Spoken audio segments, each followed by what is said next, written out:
Have you ever felt that eerie sensation when you're alone in a room, yet you can't shake the feeling that someone or something is watching you?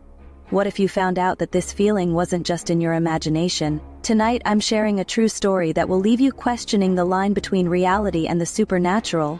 A family's dream home quickly turned into a nightmare.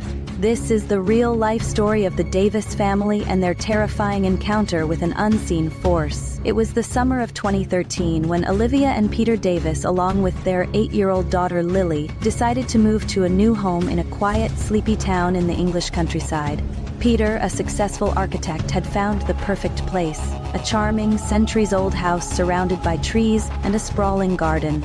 The house was large, with high ceilings, creaky wooden floors, and a beautiful antique fireplace. But despite its beauty, there was something unsettling about the place. The town's residents were kind, but they were all a little too eager to offer their condolences for the Davis family's choice to live in that particular house. They said things like, "It's not the house, but what's in it that's the real problem." But Olivia and Peter, ever the optimists, didn't put much stock into these strange warnings. At first, everything seemed perfect. They spent their days unpacking, settling in, and enjoying the peaceful surroundings. But as the days turned into weeks, little things started to happen. Things that didn't make sense. Olivia was the first to notice the strange cold drafts in the hallway, even though all the windows were closed. Then, late one night, Peter heard faint footsteps echoing down the stairs while he was working in his study. He assumed it was one of the neighbors or maybe even the house settling. But the next evening, Lily came running into their room, pale and shaking. "Mom, Dad, there's someone in my room."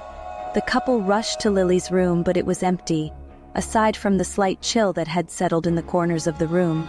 Olivia and Peter brushed it off as an overactive imagination, something that children often go through. However, this wasn't the end. One night, a storm raged outside. Thunder cracked through the sky as rain battered the windows. Olivia woke up to a faint whisper. It wasn't loud, but it was unmistakable. Someone was calling her name. "Olivia. Olivia." She thought it was the wind at first, but the voice sounded so close, like it was coming from the other side of the bed. She turned to look at Peter, but he was sound asleep. The whispers continued, getting louder and more distinct. "Olivia, come to the attic." Olivia tried to ignore it, convincing herself it was just a bad dream. But the next day things only got stranger. Lily began speaking about an imaginary friend named Ben, a boy who she said lived in the attic. Lily claimed that Ben would talk to her and play with her, even though Olivia and Peter had checked the attic every time. Her life was no one up there, just dust and old boxes. Still, Olivia couldn't shake the feeling that something was wrong. She began to notice that every time she passed the attic door, it would be slightly ajar as though someone had been inside. She told Peter, but he dismissed it as a trick of the light or the house shifting. It wasn't long before Olivia's unease grew into full-blown paranoia.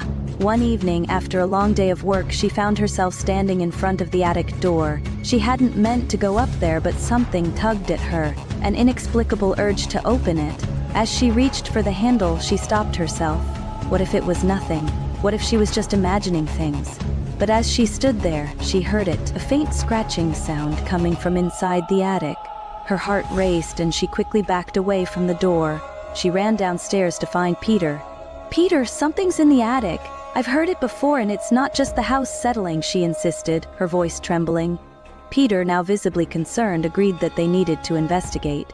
The attic was cold and the air smelled musty and stale. Nick waited for her return, but Peter didn't appear, leaving no further thought if he truly realized what he was seeing. The faint scratching sounds persisted as they slowly walked toward the corner of the room where an old wooden chest sat. The chest was peculiar. It looked like it hadn't been touched in years, with a thick layer of dust covering it. Peter reached out and lifted the lid.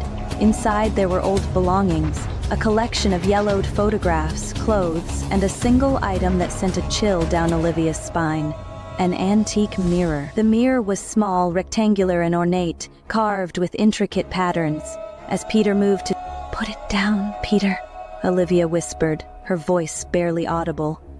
But it was too late. As soon as Peter's hand brushed against the mirror, the room seemed to freeze, the temperature dropped sharply, and the scratching sound grew louder. Olivia watched in horror as the reflection in the mirror flickered, showing not just their own faces, but a dark, shadowy figure standing behind them. And it shattered, its pieces scattering across the floor. The air seemed to snap back to normal, but the damage was done. The whispers started again, this time louder and more insistent. That night, the house was in turmoil. Olivia couldn't sleep, constantly hearing strange noises, the whispers growing closer with each passing minute.